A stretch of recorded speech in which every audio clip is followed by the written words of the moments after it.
What is going on, everyone? Tim from Tierphone Orbital. Today is going to be a quick video. I'm going to be going over the Dark Sai from Jawas Junkyard. Full steel hilt. I don't know what it is about Leon lately. He's just been doing steel everything. Steel Corcus, steel Lost Soul, steel Dark Sai. It's just, I guess in Australia, you just got to be really strong to hold your lightsaber hilts, because steel is just really heavy. So anyway, we're not going to come into fusion. This chassis was provided to me from Jawas Junkyard. This is the chassis that was designed for the hilt, so we don't have to come into fusion to talk about it. However, I do want to talk a little bit about how to use the chassis.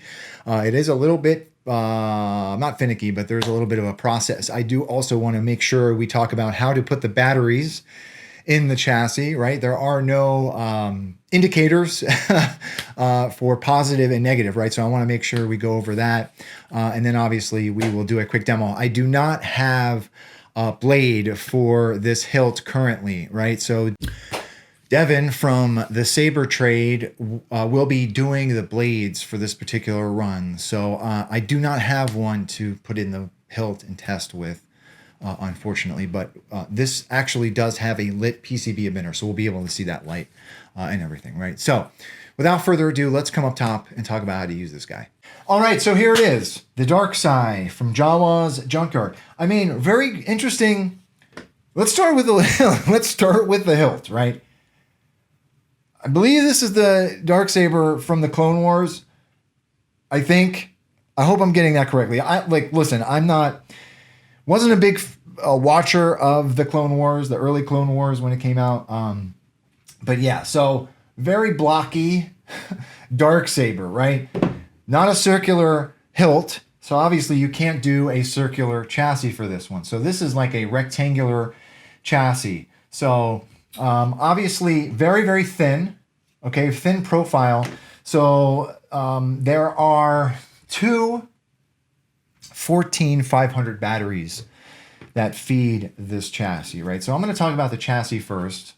There was a window here. I took advantage of that and put a 2020 neopixel strip in there. In front of that, there is a strip of mylar. Underneath, this was just kind of open. So I created just a simple block that hides that. It just says warning in Arbesh. And that's it, right? Proffie board does sit here. There is a hole for a kill switch here.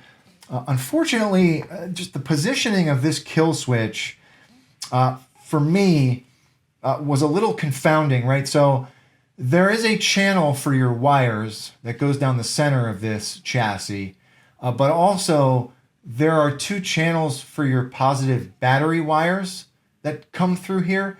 So no matter what I did, I wasn't able to get a kill switch in here with the kill switch leads and have it be able to sit completely flush. Like I just was not able to jam a kill switch all the way in there. So I went ahead and forego the kill switch in this particular build.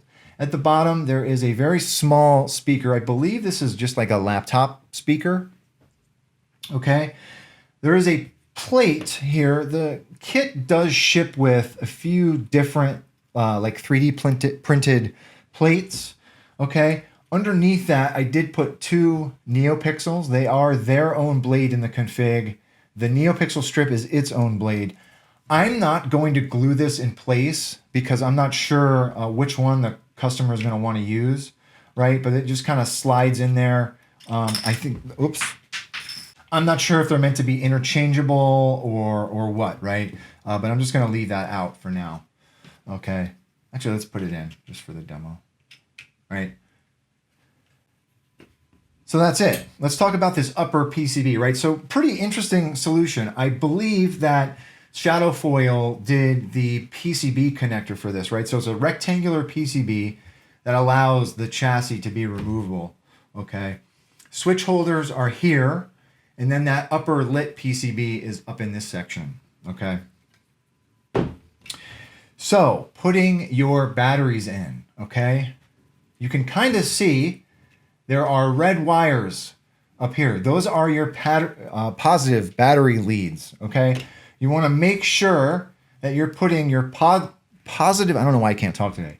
Your positive battery tab is up towards the board. Negative is down towards the speaker, right? So positive is up here, negative is down here. Take your battery, put it in the battery tray. You want to put both batteries in, okay? You're going to see that both accents light. Whoops. I'm just going to leave this out for now, okay? So once you get your batteries in, you can kind of slide your chassis in place. Okay.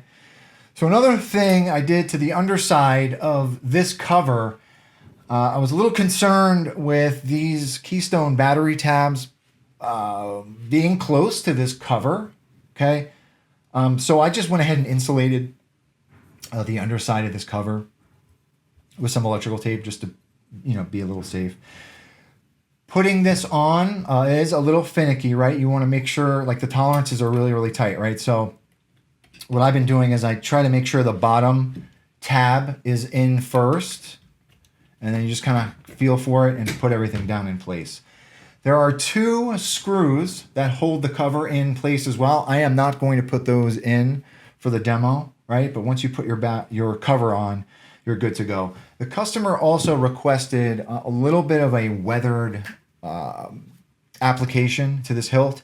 This being stainless steel, I wasn't able to do aluminum black, obviously, and I also wasn't able to do like a steel bluing solution on this. So I did like a brushed finish on this one. And actually, I have a Dark Sai as well. I did the same application on mine. I heat stained the tip on mine, but I just, it looks a little bit more used in my opinion, giving it that brushed look. Okay. But that's it. Once your batteries are in, you're good to go.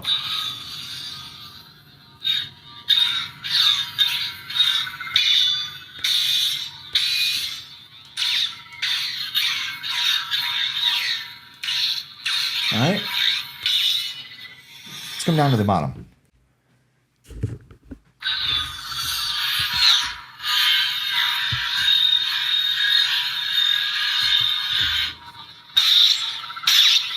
So if you're looking at the hilt, those 2 brass tactile switches, the bottom one is your aux, top is your main. Smooth fuzz.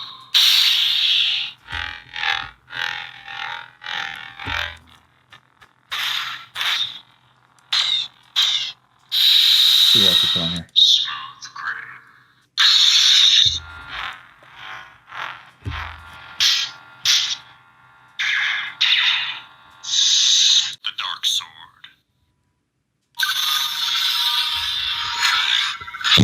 Whoops.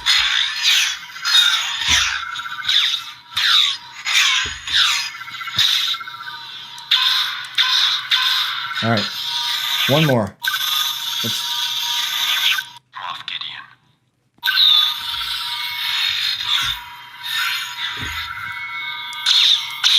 All right. That's it. Unfortunately, again, I can't put a blade in this one because I don't have it, but there is that lit emitter in there. So that's it. That is the Dark Sai from Jawas Junkyard. Really interesting hilt, really hefty hilt. I'm actually surprised that mine is still on the wall. It's heavy. It's a heavy hilt, not as heavy as the Corcus. The Corcus, to me, is the ultimate judge of heavy and hefty hilts, right? As it should be. The king of hilts, in my opinion. Okay. So that is it. To the customer, thank you very much for trusting me with your install. I will be putting the config on your SD card, and I will be boxing this up after recording this. I know this has got a long journey ahead of it, so I will be getting this in the mail as soon as possible. Thank you for your patience. To the viewers, if anyone has any questions about this particular install, please do not be a stranger. And with that being said, may the force be with you always. Thanks for watching, everybody.